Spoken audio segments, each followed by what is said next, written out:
Hey,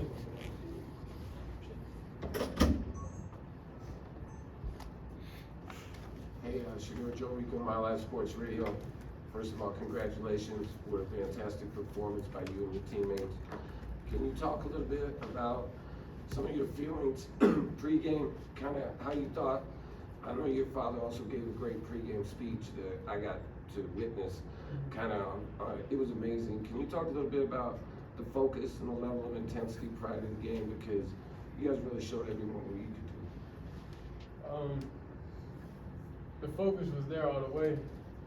We've been there, we talked about it, we had great preparation, and we knew what we was gonna get. So when we go out for pregame warm-ups, I'm like, okay, this it's giving me flashbacks of just things I've seen before. So then we go out there first drive, and I'm like, okay, they're not moving different. They're not moving way faster than the teams I used to play. So then I'm like, okay, cool. In practice, we getting away faster from one defense than we get in. So I feel like we just out-schemed them, and we just had a great day. Shedeur, when you went back on film, you evaluated your own performance. Clearly, the school record, 510 passing yards. But how did you feel you played? I feel like it was alright. I feel like it was cool. I feel like I missed a lot of stuff. We could have bigger numbers and stuff like that. So it's just like I don't really like. I watched the game. I seen all like the bad clips yesterday and stuff like that, and it left a bad taste in my mouth really about it. So I'm just motivated to get out there and just have more perfection and just a better game. Hey Shedeur, Jake Shorn is DMVR. Just wanted to ask you, do you think you're the best quarterback in the country? That's a biased question. Of course I think that. I feel like I think majority of quarterbacks is competitive are gonna think that.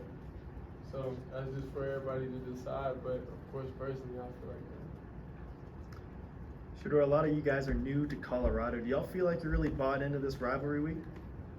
The weight that comes with it? I mean, what's the weight? All it is game 2 for us. It's just a focus. We already got game 1 out the way. That's behind us. I don't even like talking about it, thinking about it no more. We just gotta be on to the next thing. So it's a preparation factor. And everybody knows, okay, cool, game 1, that's fine, but we gotta move on from there. So it's gonna be more locked in, I'll say, less mistakes. Understand that was our first time playing together and really being in the foxhole with the guys and really understanding I can count on this guy, I can count on the guys around me, I can count on the O-line to be there for me. And really just having that first test with each other and everybody passed, so it's just time to stop making the same mistakes and we can't do that again. Mickey Edwards, CU Sports Report. You played a phenomenal game on Saturday. You already know that. But as you look at the tape and kind of see any miscues there, what do you see kind of on the maybe more negative side on how Saturday, like an overall performance? Overall performance, I feel like we gotta get in and out the huddle faster. We can't be slow getting to the line of scrimmage. We wasted a timeout, and we know at some point that could come back to haunt us, in a game. So we just can't make those simple mistakes. We can't put the ball on the ground. I gotta throw the ball away sometimes. Can't take negative plays. And just understand, okay, in practice it's gonna look the same out there. So understanding, okay, in the game plan, whatever we got, we just gotta get more reps at it. Make sure everybody is in the right places. So my eyes go straight to the reads and stuff like that. And that's it. Henry Boulder Daily Camera. Shedeur, after the game the other day, Coach mentioned needing to get more efficiency out of the ground game on offense. After reviewing the film, what do you feel like has to happen there? Get the ground game going a little bit more, maybe take the pressure off of you in the passing game a little bit? Well, I feel like it's not really no pressure on me, really. It's like everything we called, it was there. It was just I made the read or I didn't. And that's just something, okay, cool, we got to tighten up. We can't miss certain reads. We can't miss that type of stuff. Can't miss certain throws. So the run game is going to be there. We just got to lean on it. And we just take what the defense give us. They're going to let us throw the ball. We're going to throw the ball. We're going to let us run. We're going to run. So it's just, nobody has, prior to the game, nobody knows, okay, cool, we're going to go for this. Like, we didn't know we was going for 510 yards passing. We didn't know that. Well, however many yards 510. We didn't know that. It just happened. somehow, some way this happened. So last time we had that many yards was in the scrimmage, the first scrimmage. So then it was like, dang, we really went 500. That's crazy. Hey, Shedeur McMillan, Fox 31. Obviously, you guys set a school record with 4 receivers, having over 100 yards. Can you take us into all the amount of work that you put in with your guys, and also along with Coach Lewis, because it seemed like he called a great game, and you executed that game plan basically to perfection? Yeah, it was almost perfection. It wasn't, I missed a couple reads, so that's still haunting me right now, so it's just taking what the defense gives us, honestly, and knowing it's a trust factor with the receivers, knowing that they're gonna be in the right places where I need them to be, because we talk about everything.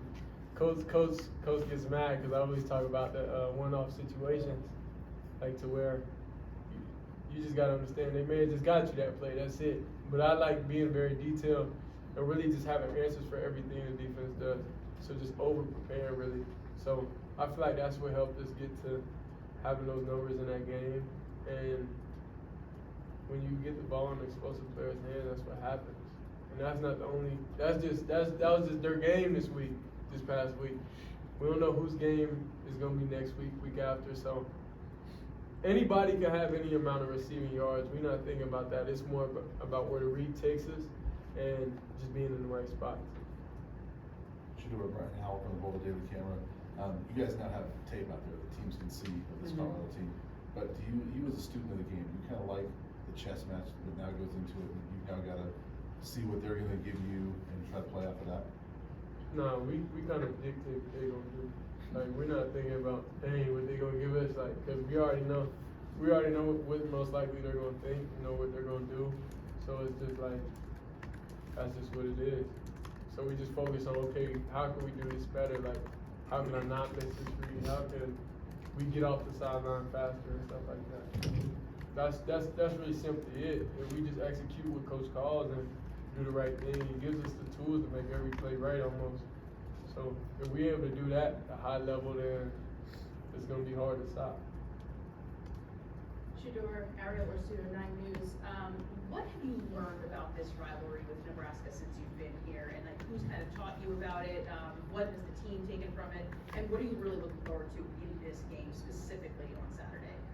Don't wear red in the facility. I gotta take the red shirt off my website with my clothes this week. I gotta make that call when I get locker room.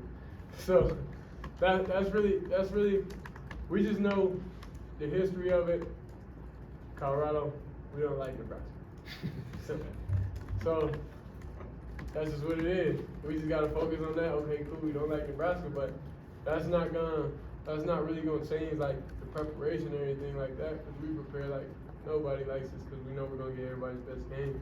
So it's just another thing on top of like a little bit more motivation, just a little bit, but we gotta already be motivated off real. Hey Shedeur, you told us in the off season that we were gonna have too much time to prepare for TCU. We saw what happened. Now it's a little bit of a different challenge. How do you personally and Coach Lewis microwave that process, having less time this time around?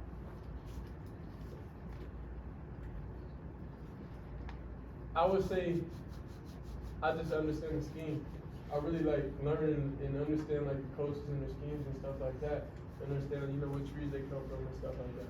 So it's really just being a student, knowing this week, okay, cool, we're not gonna have as much time as we had. So now a lot of time gets cut out. Like a lot of time it's more focused on just watching football. Different teams that run the same scheme, different prior games that I played in the past that run a similar scheme, stuff like that, understanding their players and really knowing them intimately. So that's really it. They got a lot of talented players. They got good D linemen, they got good backers, they got good Ds. So it's like just being just understanding what we got on the table, understanding what they got. Carlos. Shedeur Carlos from DSN. What did you talk about 4th down, 4th and 2, you're down by 7? What was going through your mind? And how much does your work with Tom Brady impact those serious stressful moments in the game? Alright, I'm gonna answer the first question, you gotta ask the second one again. Alright, so the 4th and 2, it's like I know everybody, I'm up there I'm like 4-2, dang. So then I know everybody's feeling like, dang, what they gonna do right here? And I'm in my head like, dang, it's 4-2. But I've been there before, you know. So it's like this is not my first 4-2 game on the line situation. So I'm like, okay, execute the play call. That's it. If that ain't there, then extend the play, do something, make it happen. But like, I'm human too, so how y'all feel, y'all be like, dang, it's 4-2, what's gonna happen? And on the 3rd-16 with try, it was like, find a one-on-one, find the best matchup, and put it there, and that's it. So 4-2 is like, ain't no way we losing this game. It don't matter what's going on.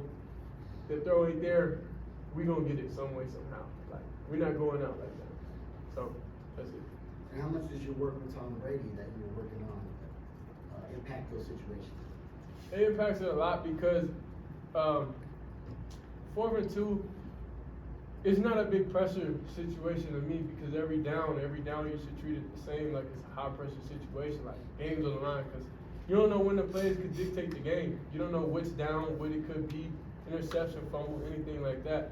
So every play is a seriousness it has to me. That's just more serious because, okay, game on the line, but to me every play is serious. But working with Tom, it was just targeting him and understanding, okay, how to improve each week. He texted me after the game, don't be satisfied. Like, it's cool. So it was cool hearing from him, knowing he's still watching and stuff like that. But just working with him, it really helped me just understand. Don't focus on the good things. We did that. That's night and day. We're gonna do that regardless. Focus on the bad things. Focus on the things that we wasn't able to do at a high level. So improve that, then you got full armor everywhere. But if you just focus on the good, the things in the light, knowing, okay, Dylan had a lot of receiving yards, but it's okay, Dylan, on this one route, you gotta make this decision. So it's just really just like highlighting the bad things that we did and watching it over and over and over and giving us that bad feeling like we can't make the same mistake. Two more. Go ahead, Pat. Sure, Pat Graham, Associate Press. Congratulations. When you're at the center of the college universe like you guys are right now, and you've had the week that you did, how do you stay grounded? How do you stay humble? Or do you not want to stay grounded and humble? Do you want to just, I don't know, celebrate the moment? I mean, this ain't my first time here. We had it at Jackson. It was just, now it's just a bigger stage, bigger level to where it's on ESPN and TV all the time, like all day. But I don't really, I'm off social media. Not too many people have my phone number. The one I really keep with me. So it's like I don't see none of that stuff, honestly. I don't watch TV at home. I would probably put on YouTube, watch full games, some here and there, like game film, but that's it. I'm disconnected from that type of stuff because I know what it could lead to. So that's why I always reference like my past, because I feel like God put me in a position to where I went through all these trials and everything in my prior years and stuff in college and understand the different situations and everything that I'm gonna go through to prepare me for this year. So now it's just regular. I don't really have no feeling towards anything. Go ahead, Tim. Hey, Shedeur, Tony Casolo, Buffalo's Wire. You talk about that human element or the emotions of the game. Can you give us a little sneak peek what's going through your mind trying to watch the defense seal the game for you guys last weekend? Really, it's just me talking to the O-line. I'm not watching the defense. I just don't like watching it. Cause I feel like when I watch, something may happen. So I just don't watch. So then I just get the guys together and tell them like, hey bro, we're gonna have another drive. We're gonna get it, bro. Ain't no way we losing this game. So it's really like a real intimate moment with the O-line. And that's where I feel like that's my highlight of the game. Is really being able to look those guys in the eyes and know like they got my back. And we're all there mentally, we're all there knowing that no matter what happens, we're gonna go there, drive down the field, we're gonna score. We gotta have another one. So however things played out, mentally we was ready. So that's really our main mindset, I'll say offensively, and knowing just no matter what, if they're doing good, if they're doing bad, that shouldn't affect us. We should have to want to score every drive that we can. And if we don't, then we kind of failed ourselves. Thanks. All right, thanks, Shedeur.